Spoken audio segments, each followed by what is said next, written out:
Bab 1613, biarkan nasib yang bicara. Tentu saja dia panik, dia sendiri saja tidak mengerti kenapa ada aura dewa di dalam stempel suci ini. Dia pernah bertanya kepada Zoxin tentang hal ini, tapi Zoxin juga tidak tahu jawabannya. Walau sudah bisa menebak, dia tidak sepenuhnya yakin. Walau panik, wajahnya terlihat sangat tenang. Dia menarik pemikirannya dan bertanya, berapa banyak master yang ada di kota kita sekarang? Jethro terus mengamati muka Sander dari tadi. Ketika mendengar pertanyaannya, dia segera mengalihkan pandangannya sambil berujar, ada 2 master tingkat dewa dan 62 tingkat dewa utama. Selain itu, ada berbagai formasi pertahanan. Kalau hanya bertahan dan tidak menyerang, kita seharusnya bisa bertahan untuk beberapa lama. Tentu saja, ini tergantung pada seberapa besar gerakan dari 2 orang di atas. Sander berujar, jadi, apa yang bisa kita lakukan selanjutnya adalah menunggu orang dari Raja Kino. Jethro mengangguk. Ya, setidaknya kita harus menunggu sampai 2 biarawati godes lainnya sampai. Sander berujar, aku mengerti. Ngomong-ngomong, apa asal-usul Yona? Jethro pun mengernyit. Aku juga tidak tahu. Sander menoleh ke arah Jethro, yang berujar dengan suara berat, dia bukan dari kuil Goda, dan aku juga belum pernah mendengar tentangnya. Aku hanya tahu kalau dia mempunyai hubungan dengan Murong. Sander berujar, apa kamu bisa menyelidikinya? Jethro mengangguk. Aku akan suruh orang menyelidikinya. Kalau begitu, kita hanya perlu menunggu. Jethro membungkuk hormat lalu pergi. Sesudah Jethro pergi, Zoxin mendadak bertanya, memangnya orang ini bisa dipercaya? Sander berujar, wajar kalau dia cemas. Ini menyangkut masa depan dan hidupnya. Zoxin berujar dengan berat, dibandingkan dengan peradaban dewa ini, menurutku kamu harus lebih berhati-hati pada Yona. Perempuan ini terlalu misterius. Sander mengangguk. Aku tahu, ini bukan hanya masalah peradaban dewa, mungkin ada pihak ketiga yang terlibat. Sampai di sini, dia mengernyit. Mungkin, walau tidak ada Damon, perempuan ini akan menemukan alasan lain untuk bertemu kita. Zoxin bertanya dengan kaget, maksudmu, target awal perempuan ini kamu? Sander berujar dengan berat, aku tidak yakin. Tapi dari apa yang kulihat, perempuan ini jelas bukan orang biasa. Sambil berbicara, dia menggelengkan kepalanya pelan. Yang paling penting sekarang adalah menunggu datangnya biarawati godes. Zoxin mengingatkan, perempuan itu tidak menghentikanmu waktu kamu membujuk Jethro tadi. Pasti ada sesuatu. Sander mengangguk. Aku tahu itu. Zoxin tidak bicara lagi karena dia tahu Sander pasti punya rencananya sendiri. Sander. Di waktu ini, Gupan masuk. Sander memandang Gupan yang sekarang ini juga sudah pulih. Gupan tersenyum sambil berujar, aku sudah sehat bugar. Sander berpikir sejenak, lalu berujar, Gupan, aku butuh bantuanmu. Gupan bertanya penasaran, ada apa? Sander tersenyum sambil berujar, aku harap kamu bisa kembali ke wilayah Kaisar dan membantuku. Gupan langsung menyela, kamu mau mengusirku? Sander terdiam. Gupan berujar dengan berat, aku tahu musuh-musuhmu makin lama makin berat, tapi kupikir aku masih bisa sedikit membantu. Selain itu, aku tidak melakukan ini sepenuhnya untukmu. Sekarang karena aku ada di sini, aku bisa bertarung dengan banyak master dari peradaban dewa. Aku rasa itu hal yang bagus. Benar. Sander menggelengkan kepalanya. Gupan, tidak perlu. Gupan tersenyum sambil berujar, aku sudah membuat keputusan. Sander mendesah pelan, dia cukup terharu. Gupan berujar, ceritakan padaku tentang rencanamu selanjutnya, jadi aku bisa punya gambaran yang lebih bagus. Sebenarnya, dia agak panik. Dulu, ketika dia berjuang sendirian di luar, walau bukan tidak terkalahkan, hanya sedikit lawannya. Namun sejak mengikuti Sander, dia mendapati kalau kesulitan pengalaman hidup ini mendadak meningkat puluhan kali lipat, yang benar-benar membuatnya bingung. Terlebih lagi, intuisinya mengatakan kalau musuh Sander mungkin makin lama akan makin kuat. Sander berujar, sepertinya yang terpenting sekarang adalah menunggu bala bantuan. Gupan bertanya, menunggu bala bantuan dari kuil Goda. Sander memicingkan matanya. Tidak, Gupan tertegun. Di kuil Goda Selatan, semua master kuil Goda Selatan sudah berkumpul di waktu ini, dipimpin oleh Jethro. Muka semua master dari kuil Goda Selatan sangat serius. Mereka semua adalah orang kepercayaan Jethro, jadi mereka tahu banyak hal. Mereka juga tahu apa yang akan terjadi ketika Jethro memilih Sander. Jethro melirik semua orang sambil berujar, semua orang di sini adalah orang Sendin, kalian bisa katakan apa saja yang kalian pikirkan. Di waktu ini, seorang lelaki tua berambut putih di sebelah kanan mendadak berujar, Ketua, kami tidak punya pemikiran apapun. Karena kamu sudah memilih utusan, yang perlu kita lakukan sekarang adalah melindungi utusan tersebut dan menunggu kedatangan pasukan Raja Kino. Yang lainnya juga mengangguk. Sudah seperti ini, mau berkata apa lagi? Walau ada, mereka tidak akan sampai sebodoh itu untuk bicara. Jethro melirik semua orang sambil berujar, aku tahu kalian takut andaikan dia utusan palsu para dewa. Tenang saja. Aku bisa menjamin dengan nyawaku kalau dia asli. Mendengar ini, semua orang menghela napas lega. Kalau orang yang mereka berusaha keras untuk lindungi adalah utusan dewa yang palsu, maka mereka benar-benar akan hancur. Selama itu benar, mereka ada di pihak dewa. Jadi tindakan mereka benar. Berjuang demi dewa.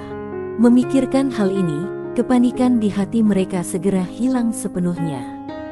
Sekarang ini, seseorang mendadak berkata, Ketua, karena dewa sudah memilih utusan khusus, kenapa dia tidak muncul sendiri? Jethro meliriknya sambil berujar, kalau dia muncul, bagaimana mungkin para pengkhianat dan penjahat itu muncul? Lelaki itu tercengang ketika mendengar ini. Ini, sepertinya masuk akal. Jethro berujar dengan tenang. Sekarang yang paling penting adalah menunggu kedatangan ketiga biarawati goddess. Biarawati Sabit sekarang ditahan oleh seluruh aula Laksa Dewa Pusat milik Murong, tapi dia tidak akan bisa menahan biarawati Sabit terlalu lama. Mengenai yang dua lagi, orang-orang kita seharusnya sudah menghubungi mereka. Seseorang berujar dengan cemas, kalau biarawati goddess tidak datang. Tidak mungkin. Jethro langsung menyela, para biarawati goddess dibesarkan oleh dewa sendiri, mereka tidak akan pernah mengkhianati dewa. Sikap biarawati Sabit sudah membuktikannya. Semua orang mengangguk pelan. Jethro berujar dengan berat, kuil Goda Yun dan kuil Goda Utara seharusnya sudah menerima pesan kita, tapi mereka tidak ada tindakan apapun. Mereka hanya diam atau menunggu perintah dari atas. Pokoknya, sekarang adalah saat yang paling kritis. Ini juga merupakan saat kritis yang menentukan nasib kita. Tenang saja, kalau aku sukses kelak, aku tidak akan melupakan kalian.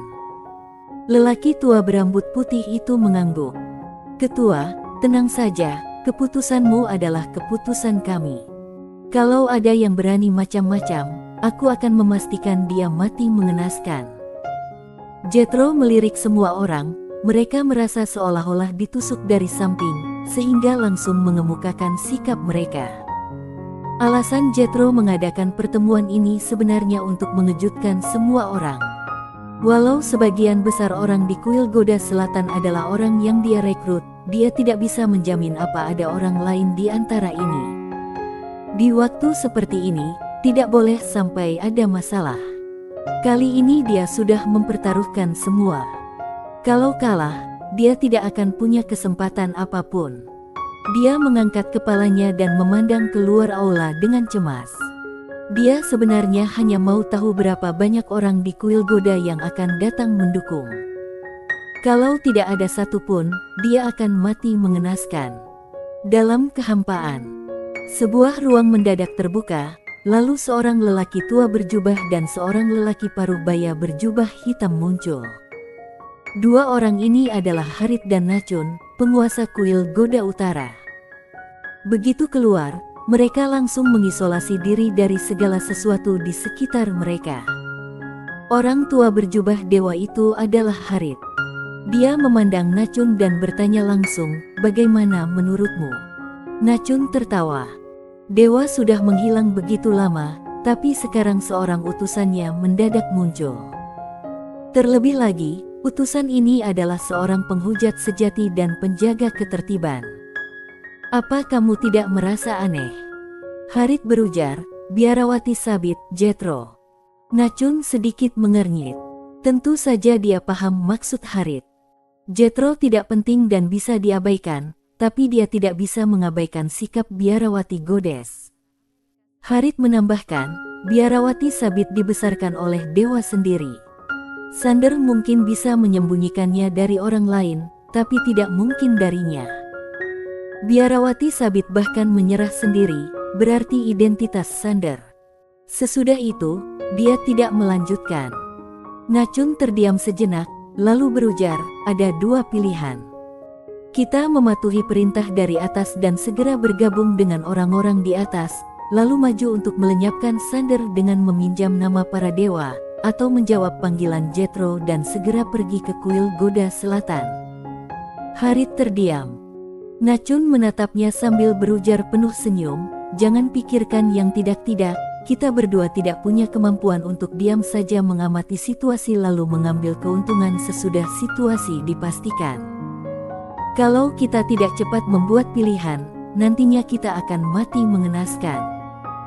Harith berujar dengan berat, "Sampai sekarang, Romo dan Sunan sudah bergabung." Nachun tetap diam.